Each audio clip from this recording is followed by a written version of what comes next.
Welcome to AP world channel. ఈరోజు మనము పూరీలోకి దోశల్లోకి వేసేటువంటి కుర్మా ఎలా చేయాలో చూద్దాం. ముందుగా ఒక కడాయిలో నూనె పోసి అందులో కొంచెం జీలకర్ర ఆవాలు వేయండి. తర్వాత పొడవుగా కట్ చేసుకున్నటువంటి ఆనియన్స్ని అందులో వేయండి. వేసి సిమ్లో పెట్టి కొంచెం సాల్ట్ వేసి మెత్తగా మగ్గనివ్వండి. తర్వాత ఒక టమాటో, తగినన్ని పచ్చిమిరపకాయలు అందులో వేయండి. కొంచెం కరివేపాకు కూడా అందులో వేసుకోండి. కలర్ మారకుండా ఆనియన్స్ సిమ్ములో పెట్టుకొని చేసుకోండి.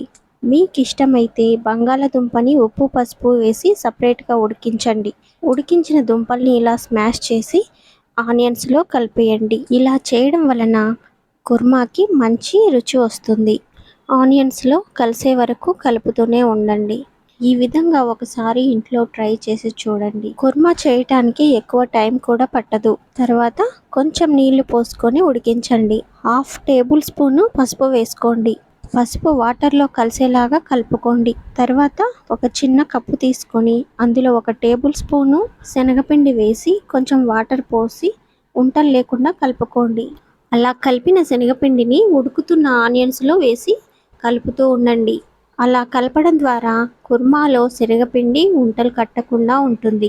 ఈ విధంగా కుర్మా చేయడం వలన మంచి కలరు, రుచి వస్తుంది. మీకు కారం ఎక్కువగా కావాలనుకుంటే పచ్చిమిరపకాయలు ఎక్కువగా వేసుకోండి. కారం పొడి వేయడం వలన టేస్ట్ అనేది మారిపోతుంది, కలర్ కూడా మారుతుంది.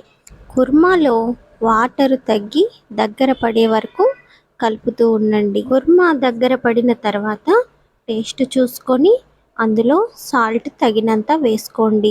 మీరు ఈ విధంగా ట్రై చేసి చూడండి. ఈ కుర్మా దోశలోకి, పూరీలోకి చాలా బాగుంటుంది.